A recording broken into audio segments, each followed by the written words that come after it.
नमस्कार दोस्तों, टेकू बाबू YouTube channel में आपको स्वागत है।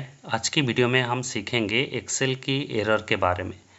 जब आप कुछ एक्सेल में काम करते हैं या फिर फॉर्मूला लगाते हैं तब आप देखे होंगे काफ़ी सारे एरर आता है। जैसे यहाँ पे आपको दिखाई दे रहा है कि नेम एरर है, रेफरेंस एरर है, डिवीजन एरर है, हैशटैग एरर आता है, वैल्यू एरर आता है, इनेबल एक एरर आता है और नाल एरर भी आता है। तो ऐसे जो भी एरर आता है उसका सिग्निफिकेंस क्या है और इसको कैसे करेक्ट करना है, इस वीडियो में हम आपको सिखाएंगे। तो सबसे पहले यहाँ पे है नेम एरर, और नेम एरर कब आता है और इसको कैसे करेक्ट किया जाता है मैं आपको दिखाऊंगा।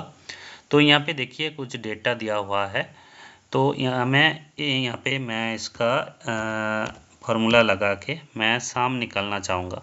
तो यहाँ पे मैं साम का फार्मूला डाल दिया और साम का फार्मूला डाल के मैं इसको सिलेक्ट कर लिया।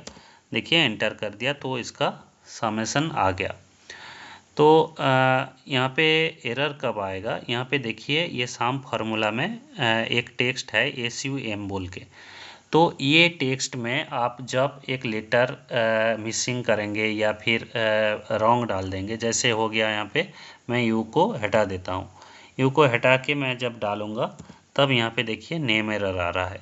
या फिर यहाँ पे आप कोई गलत ये डाल दिया SAM बोल के। तो SAM बोल के एक्सेल में कोई फार्मूला नहीं होता है। तो इसीलिए यहाँ पे जब आप एंटर करेंगे तब यहाँ पे नेम एरर आएगा, क्योंकि आप फार्मूला का जो टेक्स्ट है उस पर गलत डाल रहे हैं या फिर मिसिंग डाल रहे हैं। तो इसीलिए यहाँ पे जो फार्मूला अप्लाई नहीं होगा, क्योंकि ये फार्मूला एक्सेल में नहीं होगा। तो इसीलिए इसका आप नेम एरर वाला एक एरर आपको दिखाई देगा। यहाँ पे मैं इसको करेक्ट करने के लिए क्या करना है, इसको आपको एग्जैक्ट जो टेक्स्ट है उसी फार्मूला का वो डालना है जी। आप जैसे यहाँ पे हो गया SUM, मैं यू डाल दिया और एंटर किया। यहाँ पे देखिए 104 आ गया। तो ऐसे करके आप नेम एरर को करेक्ट कर सकते हैं। नेम एरर करेक्ट करने के लिए फार्मूला का जो टेक्स्ट है उसको आपको राइटली डालना है, तब ये करेक्ट हो जाएगा। इसके बाद मैं आता हूँ रेफरेंस एरर पे। रेफरेंस एरर पे क्या करना है, रेफरेंस एरर पे देखिए यहाँ पे कुछ डेटा दिया हुआ है और इसको मैं एडिशन करना चाहूँगा। यहाँ पे एडिशन करने के लिए मैं साम भी यूज़ कर सकता हूँ या फिर मैं जो प्लस करके मैं ऐड करना चाहूँगा। तो ऐसे ऐड करने के लिए मैं सबसे पहले ये इसको सिलेक्ट कर लेता हूँ। सिलेक्ट करके मैं प्लस डालता हूँ, नेक्स्ट इसको मैं सिलेक्ट कर लेता हूँ और सिलेक्ट करके मैं जो तीसरा जो नंबर है इसको मैं सिलेक्ट कर लेता हूँ और एंटर करता हूँ। देखिए यहाँ पे आपका टोटल एडिशन आ गया। लेकिन ये जो एडिशन आया है ये किस बेसिस पे आया है, ये तीनों जो नंबर है यहाँ पे इसका रेफरेंस पे आया है। तो ये एक रेफरेंस मैं यहाँ से हटा देता हूँ। क्या करूँगा, यहाँ से मैं एक कलम सिलेक्ट करके इसको कंट्रोल माइनस दबा के मैं हटा देता हूँ। देखिए यहाँ पे रेफरेंस एरर आया है। ये वाला एरर क्यों आया है, क्योंकि मैं यहाँ पे तीनों जो नंबर है ये तीनों लिया था और तीनों डिफरेंट सेल में था, लेकिन ये बीच का जो सेल था मैं इसको हटा दिया।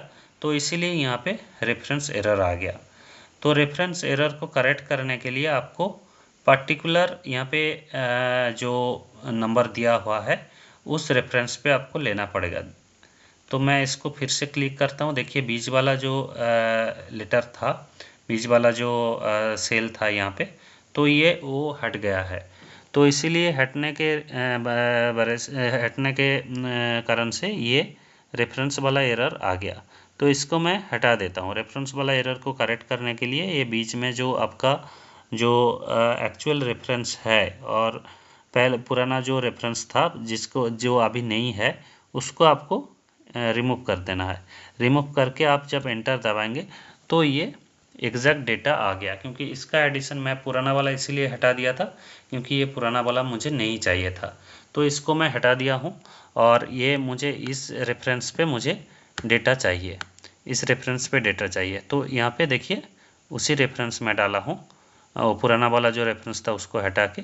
तो इसीलिए रेफरेंस एरर यहाँ पे रिमूव हो गया। इसके बाद मैं आता हूँ डिवीज़न वाला एरर पे। डिवीज़न वाला एरर क्या है, यहाँ पे देखिए 2 नंबर दिया हुआ है और उसका मैं क्या करूँगा, डिवाइड करके मैं 0 डालता हूँ, 0 से डिवाइड करता हूँ। तो इस टाइम पे आपको ये डिवीज़न वाला एरर मिलेगा, क्योंकि ये 0 से डिवाइड नहीं होता है, तो ये वाला एरर आएगा। और मैं और एक एग्जांपल देता हूँ। मैं यहाँ पे एवरेज डालता हूँ, एवरेज करके मैं यहाँ पे ये दोनों नंबर सिलेक्ट करूँगा, सिलेक्ट करके मैं एंटर करूँगा। देखिए इसका एवरेज आ गया। लेकिन मैं जब यहाँ पे ये 2 नंबर मैं हटा दूँगा तो तब भी यहाँ पे डिवीज़न वाला एरर आएगा, क्योंकि यहाँ पे कोई भी नंबर नहीं है, इसलिए इसका प्रॉपर काउंट नहीं हो रहा है, और काउंट नहीं होने से ये डिवीज़न वाला एरर आ गया। क्योंकि ये प्रॉपर जो आपका एवरेज निकालने के लिए आपको क्या करना होता है, नीचे एक नंबर देना होता है जो प्रॉपर जो नंबर है उसका प्रॉपर काउंट है। तो वो वाला नंबर यहाँ पे 0 है, तो इसलिए यहाँ पे डिवीज़न पे 0 आ गया। तो इसको करेक्ट करने के लिए आपको यहाँ पे करेक्ट नंबर डालना है, और ये तभी होगा जब ये 0 से डिवाइड नहीं होगा, क्योंकि यहाँ पे जब कुछ नंबर होगा तो ये काउंट पे आ जाएगा, तब ये हट जाएगा डिवीज़न वाला एरर। नेक्स्ट आते हैं हैशटैग वाला एरर। हैशटैग वाला एरर क्या है? हैशटैग वाला एरर तभी आता है जब एक सेल में कोई लेटर या टेक्स्ट फिट नहीं होता है। यहाँ पे देखिए एक डेट डाला हुआ है, तो ये डेट, काफ़ी सारे डेट है यहाँ पे, और इस डेट पे आपको क्या करना है, यहाँ पे मैं आपको दिखाता हूँ। ये सेल पे अभी प्रॉपरली फिट है, लेकिन मैं इसको थोड़ा क्लोज कर दिया। देखिए ये हैशटैग वाला एरर आ गया। हैशटैग वाला एरर आ रहा है इसीलिए क्योंकि ये जो डेट था यहाँ पे, इस डेट का ये प्रॉपर साइज नहीं है। जो सेल के अंदर उसका साइज है, ये प्रॉपर साइज नहीं है, इस सेल के अंदर वो फिट नहीं हो रहा है, तो इसीलिए ऐसे हैशटैग करके एरर आ रहा है। तो इसको करेक्ट करने के लिए आपको क्या करना है, ये ऊपर जाके कर्सर ले जाके यहाँ पे डबल क्लिक करना है। डबल क्लिक करने से ये प्रॉपरली सेल पे फिट हो जाएगा। ऐसे ये हैशटैग वाला एरर आप काफ़ी टेबल में देखे होंगे, स्पेशली ये डेट जब आता है, डेट में ये हैशटैग वाला एरर आता है। ये बस इस सेल में प्रॉपरली फिट नहीं होने के कारण से ये हैशटैग वाला एरर आता है। नेक्स्ट होता है वैल्यू वाला एरर। वैल्यू एरर क्या है? वैल्यू एरर ये है, मैं यहाँ पे ये जो डेटा दिया हुआ है, मैं इसका एडिशन निकालूंगा। ये प्लस करके मैं क्या किया, यहाँ पे ये वाला ऐड कर दिया। ऐड करने से आप देखिए यहाँ पे वैल्यू वाला एरर आ रहा है। क्यों आ रहा है? यहाँ पे देखिए ये नंबर के साथ एक जो XYZ बोल के एक टेक्स्ट भी है। मैं ये तीनों का मैं एडिशन निकाला, लेकिन यहाँ पे जब एडिशन निकाला, आपको पता होगा ये जो टेक्स्ट है ये न्यूमेरिक नंबर से ऐड नहीं होता है, तो इसीलिए यहाँ पे आपको ये वैल्यू वाला एरर देखने को मिलेगा। तो इसको करेक्ट करने के लिए आप यहाँ पे कोई नंबर डाल सकते हैं, जैसे मैं 76 डाल दिया और एंटर किया, तो देखिए यहाँ पे टोटल जो नंबर है ये आ गया।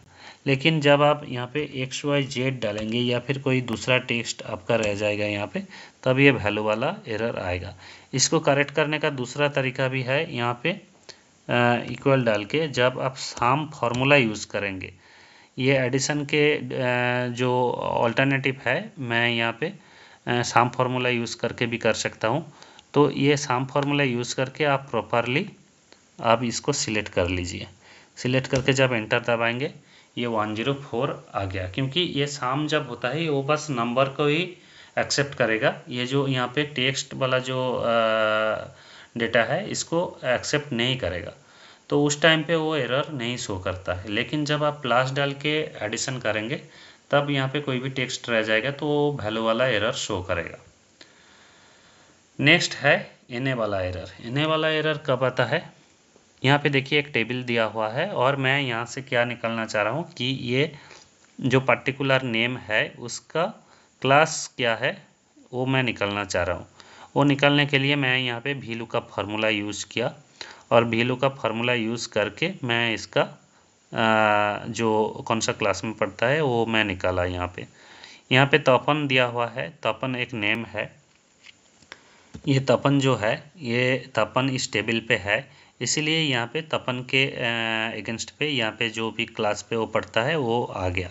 लेकिन कोई एक नाम है या टेक्स्ट है जो इस टेबल पे नहीं है, तो उस टाइम पे यहाँ पे ये एने वाला एरर शो करेगा। जैसे हो गया यहाँ पे रामेन, मैं रामेन लिख दे रहा हूँ, रामेन इस टेबल पे नहीं है, तो ये वाला जो भी लुकअप लगा के जब मैं जो फार्मूला यूज करके ये क्लास निकलना चाह रहा था, तो यहाँ पे एरर आ गया, क्योंकि ये रामेन वाला टेक्स्ट तो यहाँ पे है ही नहीं, तो इसीलिए यहाँ पे एने वाला एरर आ गया। एने वाला एरर तभी आता है जब हम ये डेटा यहाँ पे नहीं है फिर भी मैं निकालना चाह रहा हूँ, तो उस टाइम पे ये फार्मूला काम ही नहीं करता है, तो इसीलिए एने वाला एरर आता है। तो एने वाला एरर को करेक्ट करने के लिए आपको यहाँ पे प्रॉपर डेटा देना पड़ेगा जो इस टेबल पे है, तो वो करेक्ट हो जाएगा। जैसे मैं यहाँ पे राजा डाल रहा हूँ, RAJA, तो देखिए यहाँ पे 2 आ गया। तो ऐसे करके आप एने वाला डेटा को करेक्ट कर सकते हैं। नेक्स्ट है नाल एरर। नाल एरर क्या है, यहाँ पे कुछ नंबर दिया हुआ है, मैं इसका साम निकालना चाह रहा हूँ, SUM, इसको मैं सिलेक्ट कर लिया और इसका साम निकल गया। साम निकालने के बाद यहाँ पे क्या करना है, आपको देखना है यहाँ पे साम का जो फार्मूला है, ये 2 सेल के जो मैं सिलेक्ट किया था, फर्स्ट सेल और जो लास्ट सेल है यहाँ पे जिस पे 5 है, तो ये दोनों सेल के अंदर आपका एक सेपरेटर दिया हुआ है, ये रेफरेंस सेपरेटर है, तो मैं इसको हटा देता हूँ। इसको हटा के मैं देखता हूँ क्या आता है। हटा के मैं एंटर कर दिया, देखिए यहाँ पे नाल एरर आ रहा है। नाल एरर तभी आता है जब आपका रेफरेंस सेपरेटर नहीं होगा। तो यहाँ पे मैं इसको करेक्ट करने के लिए मैं यहाँ पे क्या करूँगा, एक सेपरेटर डालूँगा, जो सेपरेटर इस फार्मूला में होता है, तो वो वाला सेपरेटर डालूँगा। सेपरेटर डालने से देखिए यहाँ पे करेक्ट जो डेटा है वो आ गया। तो दोस्तों यहाँ पे आपको पता चला कि ये जितना भी एरर आता है, ये सारे एरर का क्या सिग्निफिकेंस है और कैसे वो काम करता है। तो इस वीडियो से आपको ये जानकारी मिल गया, और ये जो भी आपको सीखने को मिला, तो ये दूसरों को भी शेयर कीजिए और इस वीडियो को लाइक और कमेंट कर दीजिए कि नेक्स्ट वीडियो पे आपको क्या देखना है, या फिर इस वीडियो आपको कैसे लगा। ये जब आप हमको बताएंगे तब मुझे इंस्पिरेशन भी मिलेगा और ऐसे वीडियो मैं बनाता रहूँगा। तो चलिए दोस्तों, मिलते हैं नेक्स्ट वीडियो पे। चैनल को सब्सक्राइब कर लीजिए, क्योंकि ऐसे वीडियो मैं इस चैनल में डालता हूँ। थैंक यू दोस्तों।